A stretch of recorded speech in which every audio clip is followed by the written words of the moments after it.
오늘부터는 성경의 가장 아름다운 말씀으로 유명한 고린도전서 13장, 그중에 특히 4절부터 이제 7절까지의 본문을 다루게 됩니다.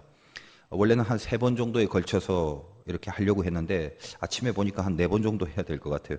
그래서 본문은 앞으로 이 4절부터 7절까지가 끝날 때까지 계속 동일한 본문을 우리가 읽고 또 다루도록 하겠습니다. 근데 이 내용 자체는 3가지예요. 이 4절부터 7절은. 그러니까 첫 부분은 3가지에 걸쳐서 사랑을 하는 것 중에 오늘 첫 부분은 사랑은 오래 참고 온유하다, 이 얘기죠. 그러니까 뭐는 어떠하다, 사랑은 이렇다라는 긍정의 내용이고, 그 다음에 이제 2번째부터는 시기하지 아니하고 자랑하지 아니하고, 이렇게 뭐는 뭐가 아니다로 사랑을 설명하고 있습니다. 그러니까 부정적인 어떤 방법을 통해서 그 개념을 말해주죠. 그리고 맨 마지막에 가서 이제 다시 사랑은 진리와 함께 기뻐하고 모든 것 참고 모든 것 믿고, 그러면서 또 사랑은 다시 이렇다라는 긍정적인 특성을 얘기해주고 있습니다. 그래서 사랑에 대한 내용을 말할 때 긍정, 부정, 긍정, 이런 방법을 통해서 이 3가지 정도로 이 흐름을 갖고 사랑에 대한 소개를 하고 있다는 것입니다. 그래서 오늘은 그 첫 부분으로 어쩌면 이 사랑의 대전제이자 대주제이자, 그래서 이거 하나에 붙잡히면 나머지 것들이 따라와서 풀려지는 가장 중요한 개념으로서 사랑은 어떠하다라고 할 때 오래 참고 온유하다라는 그 부분에 대하여 같이 은혜를 나누려고 하는데, 제가 일부 예배 가운데 말씀을 전하다 보니까 이 오래 참고 온유하고 이 2가지를 다뤄야 되는데 오래 참고 부분만 전해도 시간이 그냥 다 가버렸어요. 특세 이후에 이제 토요일 날 제가 잠깐 말씀드렸습니다만, 이제 어제도 아침부터 연속되는 사역이 이제 끝나고 이제 밤에 가니까 정신이 좀 희미해지는데, 사람이 정신이 희미해지니까 하나님이 이 말씀을 이제 희미한 가운데로 보니까 자꾸 말씀을 이렇게 막 쏟아부어 주셔갖고 너무 분량이 많아진 것 같아.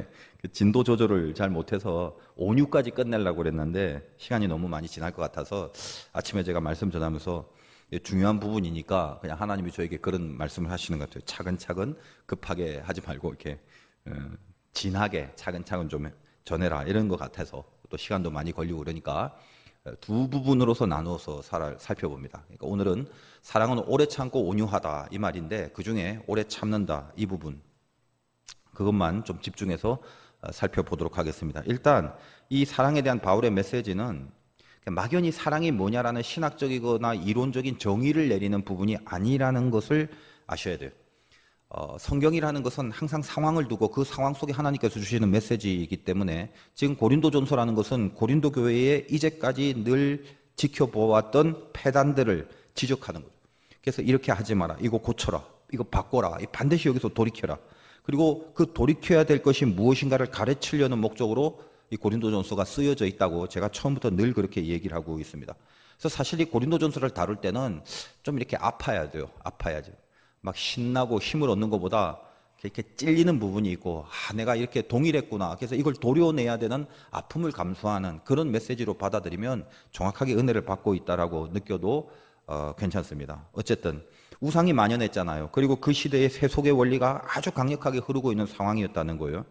그러니까 세상에서 공격하는 힘이 강할수록 교회가 교회로서 지키려면 이 세상의 힘이 강할수록 영성이 강해야 부닥쳐서 이길 거 아니겠습니까? 그러다 보니까 고린도 교회를 품고 있는 시대적인 정황은 굉장히 악하고 우상이 만연했지만, 동시에 교회 안에는 하나님의 폭포수 같은 은사와 은혜들이 있었다는 말이에요. 그래서 그 영적으로 힘을 얻어서 세상과 대적할 수 있는 하나님이 그런 은혜를 주셨는데, 그런데 그 은사와 능력으로 출중한 교회와 교인들이 그 은사로 말미암아 영광스럽게 더 일하고, 그 우상 숭배가 만연한 그 땅에서 더 은혜 가운데 사역을 감당해야 되는 그 가장 중요한 모습이, 오히려 많은 은사를 받았음에도 불구하고 그렇게 나타나야 될 모습이 퇴색되기 시작했다는 거죠. 오히려 강력하게 드러나는 은사를 통해서 아름답게 뭔가 열매를 맺혀지는 것이 아니라 그 은사 때문에, 혹은 그 은사로 인하여 싸움, 오히려 분열, 그 은사에 비례하여 강하게 일어나는 것들, 그것이 아름다운 게 아니라 오히려 강하게 싸우고 강하게 분열이 일어나고 강하게 갈라지고, 그래서 그 교회를 바라보면서 과연 그렇게 될 수밖에 없는 본질적인 패착이 어디 있는가, 이것을 바울이 말씀을 통하여 직시하게 하는 의도를 갖고 흘려보내 오늘 고린도전서 13장에 이르렀다라는 의식을 가지셔야 됩니다. 그냥 사랑이 어떻다를 막연하게 전하는 게 아니에요. 그만큼 굉장히 리얼한 거죠. 자, 여러분, 일을 합니다. 우리가 신자로서 일을 합니다. 그래서 신자는 세상에서 일을 해도 그냥 먹고 사는 그런 직업이 아니라 그 직업에 소명과 사명이 부여돼야 됩니다. 주님의 사람으로 일을 하는 거죠. 두말할 나위도 없이 교회 안에서 일을 하는 것은 말할 것도 없습니다. 우리 일을 합니다. 교회에서 아름답게 일을 합니다. 근데 그 일만 딱 떼어놓고 생각한다면 어떤 사람이 헌신을 한다. 어떤 사람이 그것에 대하여 땀을 내고 열심을 내고 시간을 투자하고 돈을 투자하고 자기 정력을 투자해서 주의 일을 한다라는 그 자체, 그것만 딱 떼어놓고 생각하면 참 아름답고 귀하잖아요. 근데 더군다나 그것이 주의 일인 한에서 하나님은 그에게 그것을 잘할 수 있도록 은사까지 줍니다. 능력도 줍니다. 성경에 기재되어 있는 거 외에 수많은 다른 은사들도 있잖아요. 물질도 은사일 수가 있고 건강도 은사일 수가 있고 많은 은사를 쏟아 부어줍니다. 그 좋은 일 하라고요. 그런데 이 성경의 표현 13장 전반에 걸친 그 표현을 잠깐 우리가 인용한다면 어느 정도의 은사까지 주냐 하면 방언과 천사의 말을 할 수 있는 정도의 기도의 은사, 말로 막 쏟아부을 수 있는 이 거룩한 웅변의 은사들, 하늘의 언어로 얘기할 수 있을 정도의 그런 웅장한 기도나 웅변의 은사들도 주고 이 아름다운 일을 맡기기 위하여 또 예언하는 능력과 산을 옮길 만한 믿음의 일들, 보통 믿음이 아니라 산을 옮기고 예언하는 그 정도의 능력을 줍니다. 이 아름다운 일을 감당시키기 위해서. 그리고 모든 것을 내어줄 정도로 자기 있는 거의 일부 정도가 아니라 모든 것을 다 내어주고 자기는 빈털터리가 돼도 좋을 정도의 모든 것을 내어주고 자기 몸을 불사르는 정도의 헌신이 가능한 그 능력과 은사를 줍니다. 탁월한 은사들이죠. 우리 보통 예수 믿는 사람이 지금 고린도전서 13장 1절부터 3절에 있는 이 정도의 은사의 경지로 평생 가도 못 갈 사람이 태반이죠. 얼마나 강력한 은사들입니까? 그거 갖고 뭐 하라고요? 하나님의 귀한 일, 이 세상의 악과 우상이 관영한 세상 속에서 주님의 나라와 교회를 지키는 그 일에 아름답게 헌신하라고 하나님께서 그런 탁월하고 폭포수 같은 은혜를 주셨다는 겁니다. 자, 그런데 그것으로 일을 하는데 싸운다는 거예요. 이게 결론이에요. 일을 하면서 더군다나 그 일을 잘하도록 그런 어마어마한 것을 하나님이 부어주셨는데도 불구하고 일하면서 갈라져요. 일을 하면서 헐뜯고 일하면서 표독스러워지고 일하면서 포악스러워지고 일하면서 분열이 일어나고 일하면서 싸움과 투쟁이 일어나요. 당파가 갈라져요. 소리나는 구리와 울리는 꽹과리와 같다라는 표현을 한 사도 바울의 마음은 이 꽹과리라는 게 얼마나 시끄러워요. 꽹과리 한번 등장하면 그걸로 평정입니다. 더 이상 다른 거는 다른 소리도 필요 없어요. 꽹과리 소리 들리면 가야 돼요, 다. 근데 이거는 단지 시끄럽다라는 걸 얘기할 뿐만 아니라 당시 우상이 만연했던 곳에 우상신을 섬기는 제의식 중에 이런 타악기나 금관악기들이 와서 소리를 내는 모습을 상정한 것입니다. 그러니까 아무리 하나님의 아름다운 일을 하고 탁월한 은사를 쏟아부어줘서 할지라도 결론이 뭐다? 니네가 저 밖에서 그렇게 경계하고 그것들을 대적해야 될 저 우상의 모습과 동일하다. 그것과 똑같은 거다라는 거예요. 그 정도로 헛되고 헛된 아무것도 아닌 게 돼버리고 만다라는 거예요. 결국은 어떤 겁니까?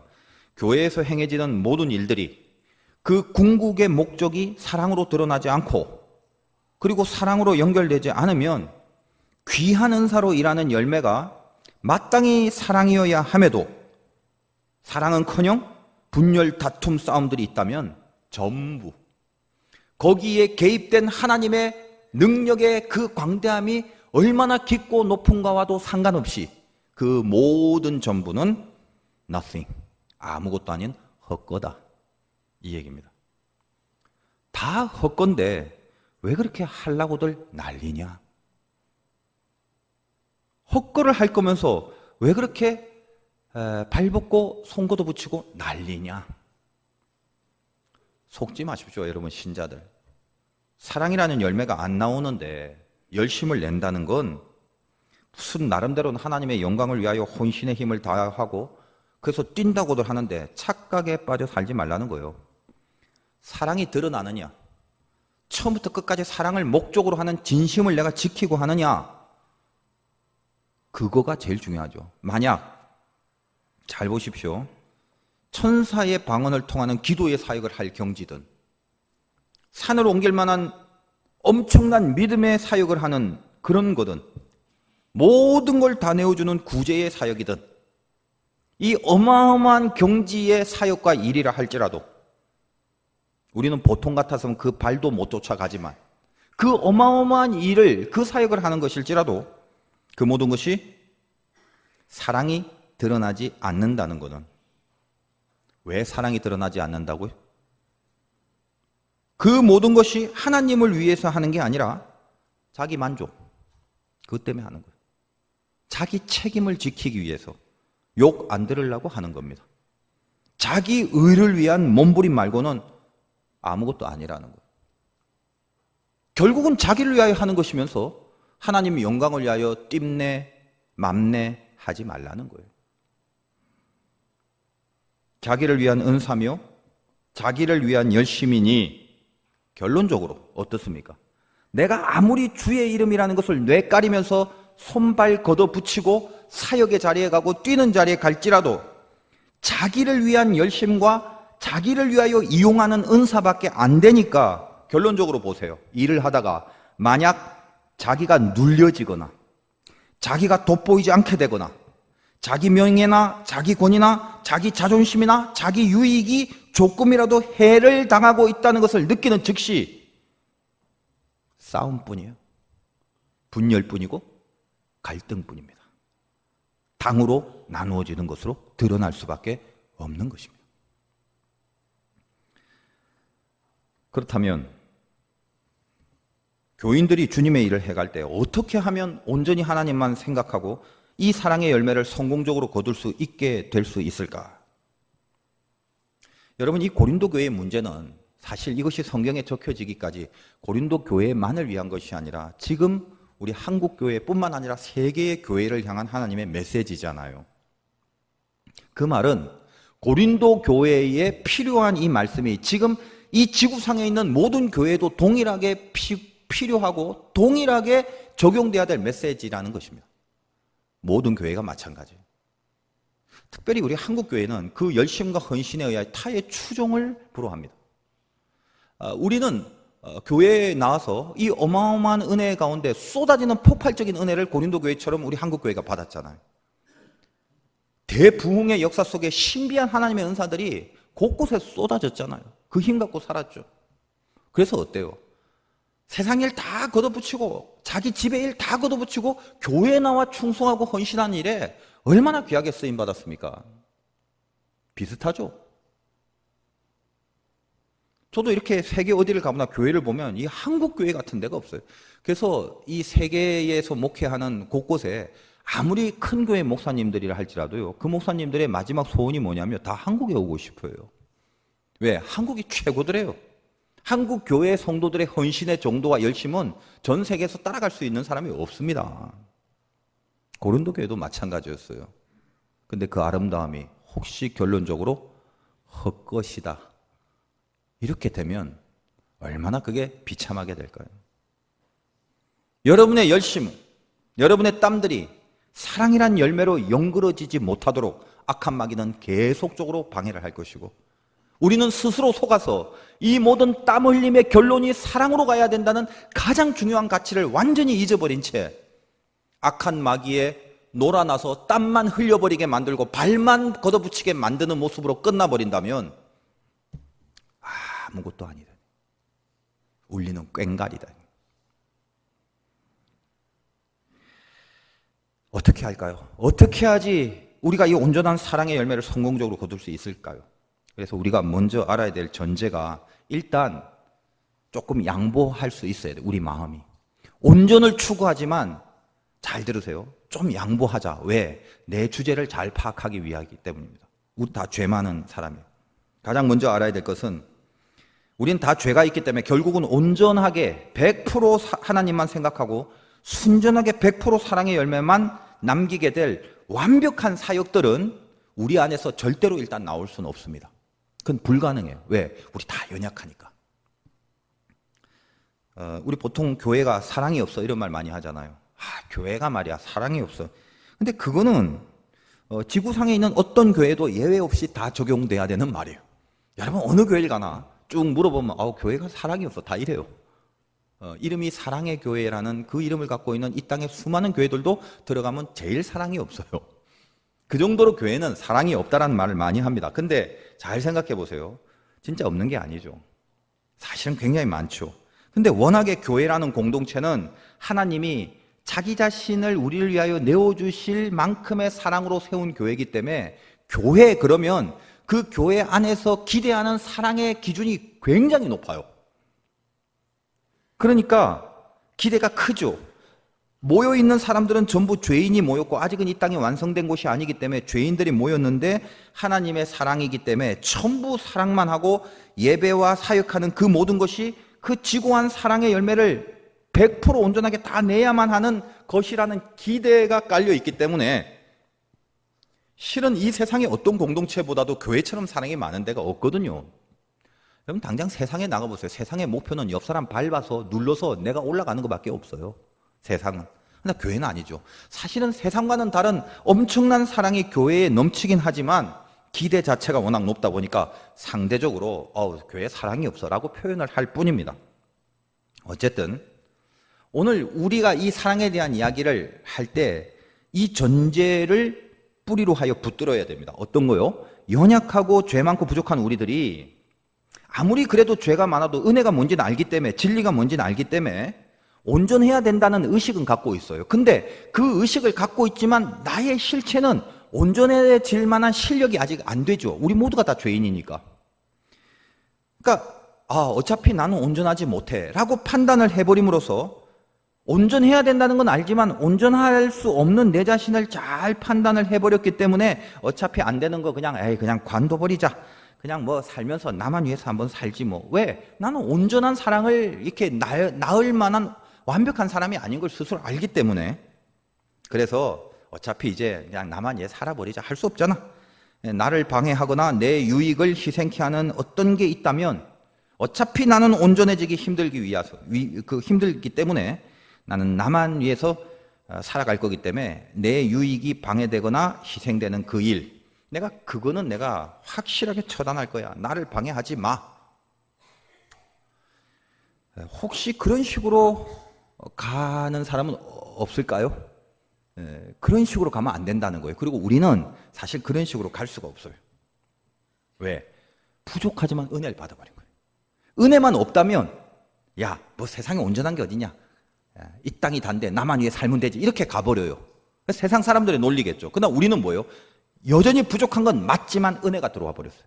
그래서 자녀라는 신분을 갖고 살아가기 때문에 적어도 옳은 게 뭔가를 알고 있는 상황에서 막 살아버리자, 나를 위해서만 살아버리자, 마음대로 살아버리자를 생각할 수 없는 위치에 우리는 와 있어요. 말 어렵나요? 이 두 가지가 우리 안에 같이 있기 때문에 그래요. 온전한 게 맞는데 온전하진 못해. 그러면 포기할 수는 없어. 왜? 포기하는 사람은 은혜 못 받은 사람이니까. 근데 우리는 은혜를 받았기 때문에 포기는 안 돼. 그러나 온전해지진 않아. 그러나 온전해야 된다는 게 맞다는 건 알아. 이제 어떻게 할 거예요? 이게 중요한 거죠, 이제. 적어도 뭐가 옳은가를 알면 포기하고 관도 마음대로 살지가 아니라 길을 쓰고라도 분발을 해야죠. 그게 우리 신자의 마땅한 선택 아니겠습니까? 그리하여 오늘 말씀은 잘 보세요. 그토록 못나고 부족한 죄인이지만 그럼에도 하나님이 기대하시는 게 있고 그 은혜를 받아 누렸기 때문에 그 사랑, 하나님이 기대하시는 그 사랑의 목표를 갖고 그 사랑의 내용으로 아무튼 필사적인 몸부림을 포기하지 않겠다라는 결단과 더불어 그렇다면 그럼에도 아직은 부족하기 때문에 우리가 다 이 부족할 수밖에 없기 때문에 이 결단이 있다 할지라도 그 온전한 사랑을 이루기 위해서 이 부족한 상태에서 어떻게 그럼 밟아 나가야 될까? 적어도 뭐가 맞다는 건 아니까. 그러면 지금 나의 불완전한 상태에서 밟아 나가야 될 내용이 뭐냐? 어떻게 해야지 불완전한 상황에서 이 부족한 죄인이 그래도 사랑의 자리까지 갈 수 있겠는가? 뭐부터 시작해야 되고 뭐에 붙들려야 될까? 성경은 짜잔, 그걸 가르쳐 줍니다. 그리하여 사랑이란 말이다. 예. 이제 비로소 이 사랑에 대한 개념을 방금 말씀드린 전제를 두고 받아들여야 됩니다. 사랑은 짜잔 뭐냐? 황홀해 죽겠고 기뻐 죽겠고 마음이 편해 죽겠고 그냥 웃음이 나와 죽겠고 그렇게 등장하지 않습니다. 그래서 이미 완성된 자들이라면, 우리가 부족함 없고 죄가 없는 완벽한 사람들이라면 그 완성된 자들끼리 할 수 있는 덕목으로 사랑은 어떤 거요? 야, 온전하고 빛나고 황홀하고 기뻐 죽겠고 막 감사밖에 없고 웃음밖에 없고 그렇게 얘기할 수 있겠죠. 왜? 다 온전한 사람들끼리 말하는 사랑이라면. 근데 그렇게 얘기하지 않습니다. 이미 우리가 다 완벽하고 온전한 사람이라면 그 온전한 사람이 추구하는 온전한 사랑은 빛나는 것밖에 없고 좋아 죽을 것밖에 없고 기뻐서 입이 쫙 벌어지는 것밖에 없겠지만, 그러나 우리가 부족해요. 우리가 죄인이에요. 그렇지만 막 나갈 수는 없잖아요. 은혜를 받았기 때문에. 하나님의 자녀니까. 실력은 모자라도 주님의 보혈로 말미암아, 우리 특색 기간 동안 그 얘기했죠. 그 보혈의 공로로 자녀된 신분을 확보하고 살아가는 자녀입니다. 그래서 지금 이 상태에서, 이 어수룩한 영적 현실에서, 지금 나의 수준에서, 그럼에도 내가 진심으로 하나님의 사랑을 목적으로 하고 내 열심과 내 은사와 내 모든 뛰는 사역에, 그 모든 것에 반드시 사랑의 열매를 낳게 하고 싶은 소원이 있다면, 지금 이 상황, 이 환경, 이 수준과 아직 완성되지 않은 이 땅에서 내가 해야 될 가장 중요한 핵심의 사랑, 제일 먼저 붙들어야 되고 반드시 붙들어야 되며 유일하게 이것만 있으면 되는 걸로 소개하는 그 사랑이 뭐냐? 사랑은 오래 참고 온유하다. 힘들다. 여기까지 오는 거예요. 제가 이걸 설명해서 과연 이렇게까지 할 필요가 없을까 스스로 자꾸 생각을 합니다. 근데 알아야 돼요. 그냥 이게 무슨 시적듯이 사도 바울이 수필적듯이 생각하면서 좀 이쁜 단어 한번 써볼까? 사랑은 오래 참고 무슨 어디 뜨거운 목욕탕에서 신고산이 우르르 하면서 읊어대는 수필이 아니에요. 어떤 절절한 깊은 심정에서 우리에게 소개되고 있는 말씀인가? 그걸 붙들어야 되는 거예요. 그거 한다고, 지금 이 전제 깐다고 일부 시간에 사랑은 오래 참고 해서 끝나버렸어요. 온유까지는 못 갔어요. 너무 깊은 말이라서 그렇습니다. 오늘 우리들이 가슴에 품고 가야 될 말씀, 사랑은 뭐라고요? 오래 참습니다. 여러분이 기대하는 사랑은 지도 못 났으면서 완벽하고 기쁜 일밖에 없고 막 황홀하고 기뻐 날뛰고 그렇게 가지 마십시오. 우리는 그게 안 돼요. 내가 죄인이고 내가 사랑해야 될 일과 상대와 사건도 다 죄덩어리입니다. 그러나 적어도 그 사랑으로 가야 되는 건 맞기에 필사적인 몸부림이 있어야 되는데, 그 몸부림을 붙잡고 가야 될 내용으로 오래 참습니다만 기억하시라는 거예요. 한번 따라해 봅시다. 사랑은 오래 참습니다. 제가 이런 거 잘 안 하는데 오늘 좀 재밌게 할까요? 그 오래는 길게. 사랑은 그대로 하세요. 시간이 없어서 금방 끝내. 네, 참습니다. 시작. 오래 가지도 않네. 그러다 보니까.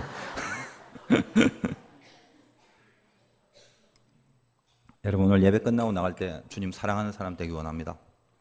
오래 참게 하옵소서. 그거 하나 붙잡고 나가. 오래 참게 하옵소서. 드디어 이제 오래 참다 왔습니다. 이 원어가 마크로스메오란 단어인데, 마크로스는 오래, 멀리란 뜻이고, 이 스메오란 단어는 기다린다는 뜻도 있고 분노란 뜻이 있어요. 그러니까 이 원어는 이게 합쳐져서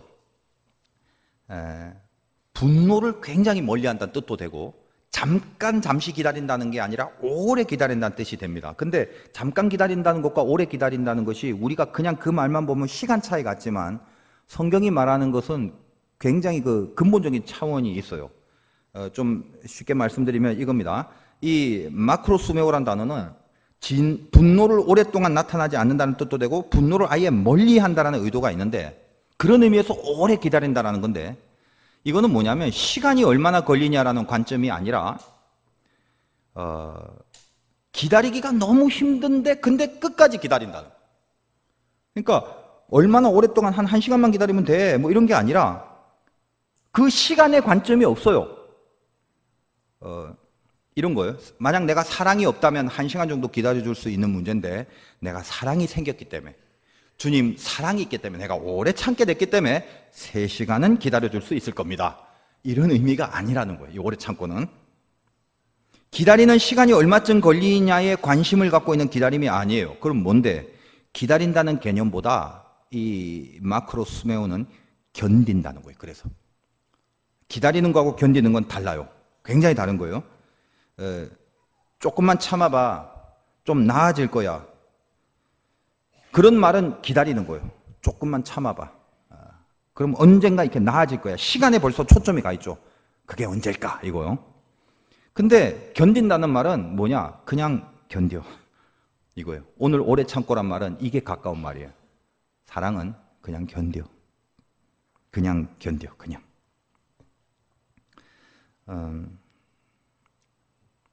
기다리는 건 일정 시간 넘어가면 끝난 거죠. 왜? 시간에 제약이 있어요. 기다림은. 근데 견딤은 그냥 견디는 상태 자체를 말합니다. 시간에 초점을 두는 게 아니라 견딤은 상태에 초점을 두는 거예요. 기다림은 상태보다는 시간에 초점을 두는 거예요. 그러므로 오래 참고는 얼만큼 기다리란 말이 아니라 그냥 견뎌 이거예요. 그게 사랑이에요. 아까 말했지만 우리 전부 다 죄인이고 부족하다고 그랬습니다. 그래서 우리 누구든지 간에 만약 어느 정도 시간에 제약을 두고 그때까지만 기다리는 것을 사랑이라고 한다면 이 중에 사랑 성공할 사람 아무도 없어요. 우리는 다 연약한 죄인이기 때문에 절대 오래 못 기다려요. 아무도 끝까지 기다리지 못할 족속들입니다. 따라서 아무런 사랑도 이룰 수 없습니다. 그러나 오늘 성경이 말하는 오래 참음, 사랑은 오래 참습니다 할 때 그 오래 참음은 이 시간을 염두에 두지 않습니다. 시간을 염두에 둔 개념이 그 개념으로서의 기다림이 아니라 아픔의 상태를 염두에 두고 기다리는 거예요. 시간을 품고 기다리는 것이 아니라 아픔을 품고 견디는 거. 이걸 오래 참고라고 합니다. 제가 그 결혼 주례할 때마다 늘 그 하는 말 중에 사랑이라는 건 이 오래 참고가 영어로 patient라고 그래요. 이거는 인내심이 있는 이란 뜻도 되지만 명사로서는 환자란 뜻이랬어요. 모든 환자는 다 아픈 부위가 다를 수는 있어도 공통점은 뭐냐면 어느 한 구석이든 어쨌든 아픈 게 있는 게 환자예요. 그러므로 사랑은 is patient. 사랑은 오래 참는다라는 말. 다시 말하여 사랑은 병자다라는 말은 사랑은 뭐예요? 아픔을 갖고 있다. 그래서 환자는 그냥 견뎌요. 그냥 시간을 보내는 거예요. 근데 그냥 보내거나 그냥 견디는 게 아니라 아픔을 품고 아파하는 상태를 견디는 거죠. 그걸 사랑이라고 한다. 내가 누군가를 사랑한다는 것은 하나님 사랑하는 것도 마찬가지예요. 내 속에 어떤 아픔을 그대로 품은 상태로 견디고 있는 거를 그걸 사랑이라고 해요. 여러분 하나님 사랑하기 위하여 자기 아프지 않고 하나님 사랑한 사람 저는 가짜라고 봐요. 여러분이 진짜 하나님을 사랑하려면 그 사랑 때문에 나의 아픔을 감수할 수 있어야 돼요. 그건 하나님 사랑뿐만 아니라 여러분의 옆 사람을 사랑하는 것도 마찬가지예요. 내가 아픔을 감당하지 않고 그 사람 사랑한다고요? 아니요. 그거는 사랑이 아니에요. 그건 수 틀리면 갈라지는 거예요. 그거는. 기다림일 수는 있어요. 그러나 오래 참는 사랑은 절대 아닙니다. 그래서 제가 이 사랑한다라는 말로 그 주례를 설 때는 신랑 신부에게 성경책을 선물하면서 그 앞에 늘 이 구절 사랑은 언제나 오래 참고 이걸 적어줍니다. 우리는 못난 죄인입니다. 그 말은 자아가 살아있어요. 아직 내 속에 자아가 살아있어서 말은 주님의 일을 하고 명분도 주님의 일을 하고 주님을 위하여 사역하고 주의 주신 은사로 뛰고 헌신하고 한다 하면서도 이 자아가 강한 자들은 이미 자아가 강하다는 게 하나님 앞에서는 온전치 못하다는 상태잖아요. 그래서 이 자아가 강한 자들은 사랑의 열매를 낳게 하기 위하여 온전하지 못한 상태인데도 사랑의 열매는 반드시 낳아야 되기 때문에 자아가 강한 온전하지 못한 상태임에도 사랑의 열매를 낳게 하기 위해서 가장 절대적으로 필요한 영성이 뭐냐? 오래 참음, 즉 견딤이 되는 거예요. 그래서 자아가 안에 살아있으니까 신경이 살아있는 거죠. 나라는 신경. 사람이 신경이 살아있으면 신경을 건드리면 굉장히 아파요. 신경이라는 건. 얼마나 아파요. 근데 내가 자아가 살아있는데 내 신경을 건드리면 건드려지는 대로 욱하고 반응하고 나오고 막 욱하고 폭발하고 나오고 이런 식으로 하면 자아가 살아있는 사람은 절대로 사랑을 할 수가 없어요. 신경이 건드려지는 대로 반응하기로만 한다면. 견디는 거는 신경을 건드리는데 견디는 거예요. 안 아파요? 아니요. 무지하게 아프죠. 페이션트인데. 그러나 견디는 게 그게 사랑입니다. 누군가 나의 신경을 건드려요. 내가 온전해져서 자아를 다 죽이는 경지라면 건드려도 안 아픈데 아직 불완전하고 죄가 많아서 자아가 강하기 때문에 누가 건들면 아프단 말이에요. 사랑은 뭐다? 이 상태로라도 사랑을 해야 되기 때문에 그 아플 때 자기를 눌러버리는 거예요. 이걸 오래 참고라고 합니다. 그러므로 저는 우리끼리 그래요. 우리 사랑합시다, 뭐 인사합시다라고 하는데 다 좋은데 성경에 빗대어 말한다면 우리 죄인들에게 있어서 사랑합시다라는 표현보다 훨씬 실존적이고 그 경지로 가기까지 가장 구체적이고 실천적인 사랑은 뭐냐면 오래 참읍시다가 더 리얼한 표현이에요. 사랑합니다가 아니라 오래 참습니다. 이게 맞는 거죠. 그렇다고 앞으로 뭐 인사를 바꾸란 말이 아니라 사랑합시다는 속에는 뭐가 들어가 있냐면 나는 사랑할 수 없는 수준이라는 거 알잖아요. 그러니까 사랑합니다라는 말 속에는 오래 참습니다. 오래 참겠습니다라는 고백의 진지함이 있어야 되는 거예요. 우리가 이 사랑이 귀하고 또 그 사랑을 이루어야 한다는 요구는 왜 나에게 그런 요구를 합니까? 어떻게 그렇게 하라고 나에게 그렇게 요청을 하십니까?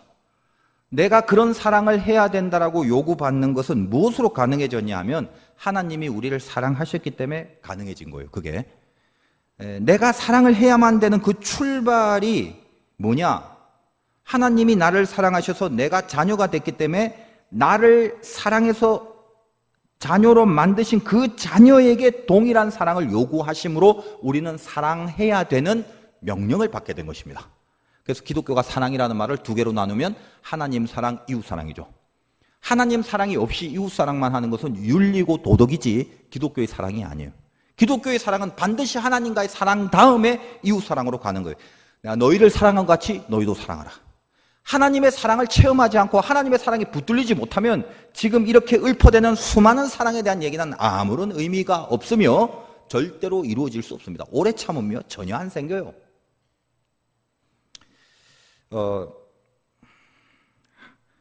위로부터의 사랑을 근거로 옆으로 가능해진 사랑, 이건데 하나님이 그럼 우리를 사랑하신다는 말이 무엇입니까? 우리를 입혀주고 먹여주고 뭐 재워주고 그런 것도 하나님은 하시죠. 그러나 제일 먼저 하나님이 우리를 향하여 사랑을 했다면 제일 먼저 우리에게 한 게 뭐냐? 그게 바로 오래 참음이에요. 그래서 사랑은 오래 참는다라고 우리에게 먼저 소개하고 있고 너희들끼리 사랑할 때도 너희들끼리의 사랑의 첫 번째도 오래 참음이다. 이렇게 나가는 겁니다. 이 흐름을 아시겠죠? 베드로 후서 3장 9절에 주의 약속은 어떤 이들이 더디다고 생각하는 것 같이 더딘 것이 아니라 오직 주께서 너희를 대하여 오래 참으사 아무도 멸망하지 아니하고 다 회개하기에 이르기를 원하시느니라. 그러므로 이 오래 참음의 경지까지 가기 위하여는 하나님이 나를 사랑하신다는 것을 깊이 깨닫는 묵상부터 이루어져야 돼요. 제가 이 고린도전서를 강의하면서 한번 이런 설교, 내가 누구냐, 이게 중요하다고 그랬죠. 내가 누구냐를 놓치면 우리 영성은 바로 빗나가 버립니다. 그때부터. 복잡하고 헷갈릴 때 뭐부터 잡아야 되냐면 문제를 잡지 말고 문제 앞에선 내가 누구냐에 잡혀야 돼요. 존재 양식이 돼야 됩니다. 그러면 내가 누구냐? 나를 위해 오래 참으신 그 사랑.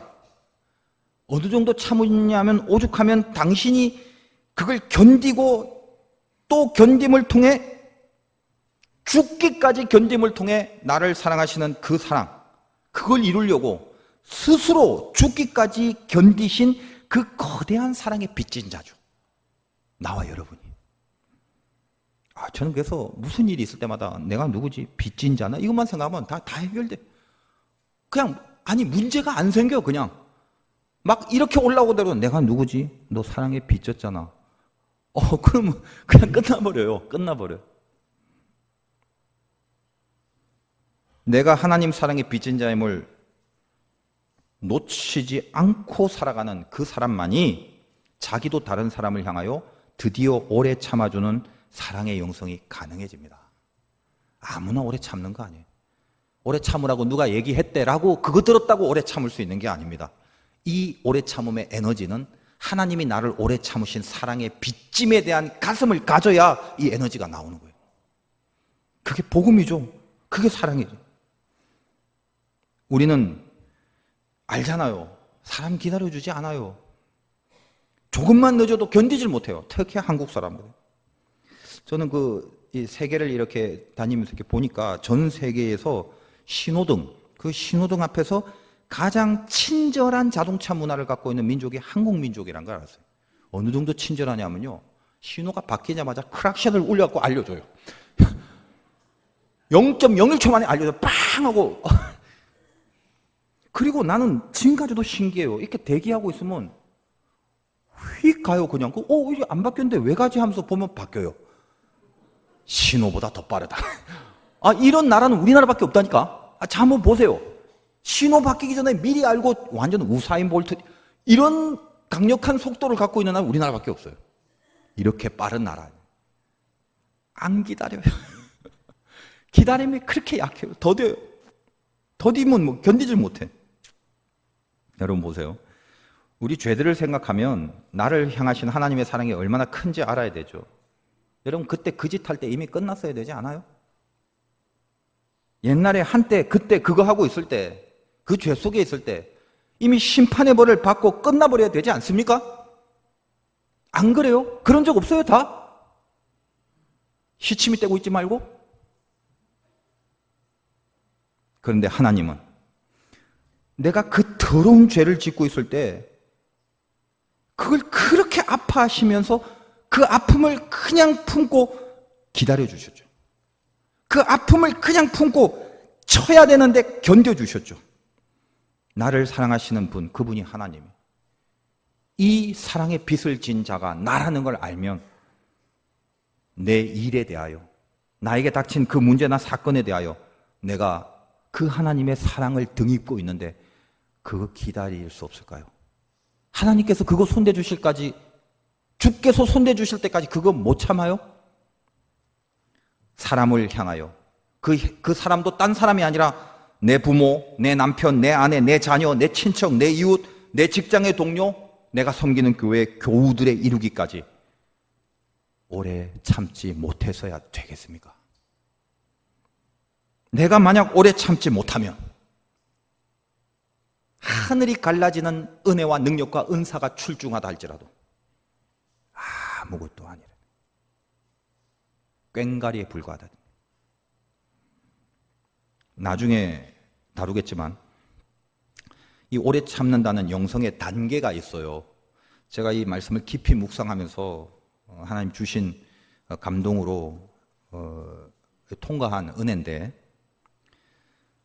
실은 이 오래 참는다는 영성의 단계가 본문 가운데 제시가 3군데가 되어 있어요. 여러분 보세요. 오늘 처음 4절에 사랑은 오래 참고 있죠. 그 다음에 또 어디 있습니까? 두 번째는 7절에 모든 것을 참으며 또 참는단 말이 나오죠. 그리고 7절 마지막에 모든 것을 견디느니라. 이 견딘다도 같은 말이거든요. 이건 이제 나중에 이제 요 부분 다시 다루겠습니다만 생각을 해보세요. 한국말은 비슷하지만 이게 원어의 차이가 있어요. 이 3가지가. 오늘 다룬 아까 처음에 언급한 오래 참고는 마크로 수메오란 단어라고 그랬죠. 그게 뭐라고 했어요? 상대를 향하여 내 분노를 표출하지 않고 내 잘못된 자아가 내 안에 가득 들어차 있는 죄인이기 때문에 어떤 일에 대하여 내 자아가 내 안에서 막 솟구치는 현상이 있을 때 사랑을 하게 되면 이거를 확 하고 억누르기 때문에 내 속에 아파지는 거예요. 자아가 강하기 때문에. 자아가 눌려지니까 아프죠. 그 아픔을 감수하고 견디는 사랑이랬죠. 이게 첫 번째 사랑이란 말이에요. 이게 사랑의 전제예요. 제일 중요한 거예요, 사실은. 그리고 나서 이걸 하고 있으면 7절에 가서 모든 것을 참으며, 이거는 참다라는 말이 동일하게 한국말로 쓰였지만 스테고라는 단어인데, 이 스테고라는 말이 원래 그 헬라어에서 스테게가 지붕이란 뜻이에요. 지붕. 이 참는다는 말은 그래서 사람에 대하여 이 지붕으로 덮는다는 말이에요. 덮는다. 그러니까 이런 겁니다. 내가 처음의 단계의 사랑, 이 마크로스메오, 오늘 오래 참고가 되면 이 자아를 꽉 누르면서 그 아픔을 견디는 상태를 딱 되면, 일단 그거부터 되면 그 다음엔 뭡니까? 그 다음에는 나를 누르는 거에서부터 상대를 보게 되고 이 상대의 허물과 이 상대의 죄를 지붕으로 덮어주는 오래 참는 영성, 두 번째의 단계로 된다는 거예요. 마지막에 7절 마지막에 모든 것을 견디느니라 할 때 그 견딘다라는 말, 이게 그 휘포메노라는 단어인데, 이 휘포라는 말은 언더, 밑바닥이란 말이고 메노는 스테이, 머무른단 말이에요. 그래서 언더스테이, 밑에서 머무른다. 여기서 나온 그 단어가 영어에서 이해하다라는 언더스탠드라는 단어거든요. 그러니까 이해한다는 게 뭐예요? 그 사람의 밑바닥에 뭔가를 알아야 이해하잖아요. 그러니까 첫 단계, 나를 아픔을 감수하고 일단 나를 누르는 오래 참음. 그 다음에 이 오래 참음의 두 번째 단계는 드디어 그러고 나서 그 사람을 보고 그 사람의 허물에 지붕으로 이렇게 덮어줄 수 있는 오래 참음. 그리고 마지막엔 그 사람의 밑바닥에 가서 그 사람의 모든 것을 이해함으로 생겨지는 오래 참음이기 때문에 이 오래 참음까지 가야 드디어 그 사람을 위하여 중보의 기도를 할 수 있는 거예요. 드디어 이해를 하기 때문에. 여러분, 미워 죽겠는 사람이 남편이고 아내일 수도 있는데, 부모일 수도 있고 자녀일 수도 있고, 은혜 받으면 그 사람 위하여 기도 나오죠. 평소에는 의거하고 있다가 은혜를 받게 되면 불쌍히 여겨져요. 은혜를 받게 되면 내가 이 사람을 위하여 적어도 하나님 앞에 기도해야 된다는 마음이 생기죠. 어디까지 갔기 때문에? understand까지 갔기 때문에. 알기 때문에. 하나님께서 알고 느끼게 해주셨기 때문에. 거기까지 가는 오래 참음의 단계. 이걸 요구하고 있습니다, 성경이. 이 흐름이라는 거예요. 오늘은 이제 여기까지는 안 갔지만 그래도 이 수순을 알고 가야 되겠죠. 처음에 내가 내 안에서 나를 눌러서 견디는 거, 분노가 폭발되지 않게 억누르는 오래 참음의 단계로부터 덮어주는 오래 참음으로 가기까지, 이 덮어줌의 오래 참음도 하나님이 동일하게 우리를 향하여 갖고 있는 사랑의 단계와 같습니다. 사실은 하나님이 아까 말씀드렸다시피 우리를 향하여 그 아픔을 견디면서 당신의 아들을 죽이시기까지 견딜 수 있는 사랑으로 나를 참아주셨거든요. 자기의 의를 누르시고 공의를 누르시고 그 처벌과 벌을 누르시고, 그리고 어떻게 해요? 우리의 죄를 그 다음 단계 지붕을 덮어주신 거죠. 여러분, 이 이야기가 굉장히 신학적인 얘기인데 제가 그냥 기도하면서 묵상하면서 하나님이 주신 그 느낌으로 제가 은혜를 받은 것인데, 구약시대 때 하나님의 임재는 무조건 법궤로 상징합니다. 이 법궤의 근본은 홍해바다를 걷는 광야 때부터 있었어요. 성막이라는 텐트를 만들어 놓고 지성소 한가운데 법궤를 둡니다. 그건 하나님의 임재예요. 1년에 한 번씩 대제사장이 대속죄일 날 제물의 피를 갖고 그 안에 들어가서 법궤 위에 뿌립니다. 그리고 그들의 죄를 용서를 하는 그 예배를 드리죠. 자, 이게 참 아이러니예요. 법궤는 왜 이렇게 덮어져 있나? 좀 법궤를 좀 이쁘게 만들면 안 돼? 무슨 이렇게 탑으로 트로피처럼 만든다든지. 왜 굳이 상자 박스를 만들어 갖고 여기에 하나님의 임재를 상징시켰는가? 법궤는 상자예요. 뚜껑이 덮여져 있어요. 그 뚜껑 안에 뭐가 있는데 뚜껑을 열어보면 죽는다고 그랬어요. 그래서 많이 죽었어요, 성경에서. 뚜껑 안에 뭐가 있는데 거기 세 가지가 있잖아요. 아론의 쌍난 지팡이와 십계명의 돌판과 그리고 뭡니까? 만나. 근데 이 세 가지는 하나님이 주신 기적을 상징이기도 합니다만, 기적보다는 하나님이 주신 그 엄청난 기적과 은혜에 대항하는 인간의 그 득실득실한 죄성을 그대로 상징시켜 놓은 거예요. 간단하게. 자, 십계명. 말씀 주면 말씀 지키겠습니다 하고 그렇게 모세가 시내산에서 계명을 갖고 오길 바랬지만 막상 계명 갖고 오니까 밑에서 금송하지 말고 우상 숭배하더라. 인간 말씀 앞에 불순종하는 족속이다. 아론의 쌍난 지팡이, 권위에 저항하고 리더십에 반대하고 하나님의 뜻에 저항하는 악한 반역의 세력들의 상징. 만나, 그 귀한 걸 내려줬는데도 이 박한 식물, 이 맛없는 식물, 이것만 먹고 어떻게 살아? 불평, 불만, 원망에 찌드는 이스라엘의 죄성. 이 세 가지를 상징하는 것이 법궤 안에 있는 거예요. 절대로 거긴 하나님의 임재가 있을 수 없는 죄덩어리예요. 근데 그걸 어떻게 했다? 뚜껑을 덮었어요. 오늘 지붕을 덮었어요. 그리고 그 위에 그리스도의 보혈을 뿌림으로 이 안에 죄가 있는 걸 하나님이 알지만 나는 이 죄를 보혈로 잊어버렸다라고 선포를 하십니다. 약속을. 여러분, 하나님 굉장히 신실하셔서 하나님은 뒤끝이 없는 분이에요.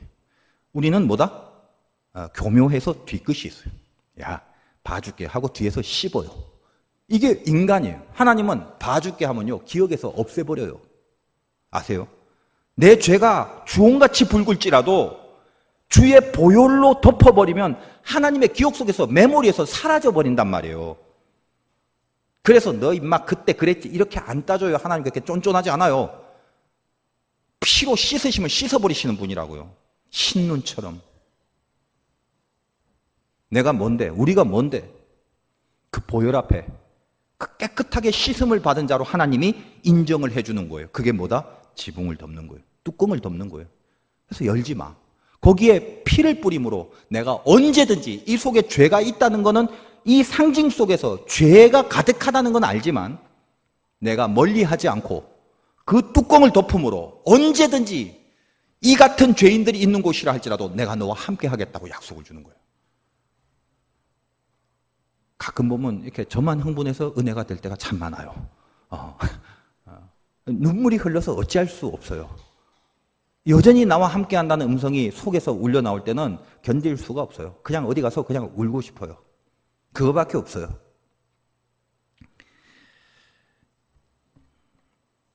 오늘 우리에게 그 오래 참음으로 뚜껑을 덮어주신 것과 동일하게 너희도 눌렀니? 너 자신을? 그리고 나선 거기에 지붕을 덮어라. 그 오래 참음까지 가라. 이렇게 말씀하십니다. 우리가 일단 내가 나를 누르고 나 말고 다른 이들의 허물을 덮어버리고 그 입장까지 서서 그 다음에 그 연약함에 대한 긍휼과 자비와 불쌍함을 여겨서 드디어 밑바닥에서 그 사람을 위하여 중보의 기도가 나오는, 이게 오래 참음의 수순이. 오늘 첫 번째 부분, 나를 누르는 거, 견디는 거, 마크로스메오. 여러분이 해야 될 사랑은 높이 있는 추상적인 거룩하고 완전하고 온전하고로 가기 전에 사랑은 오래 참습니다. 이고로 여러분의 사랑을 이루어내는 승리가 있으시길 주님의 이름으로 축원드립니다.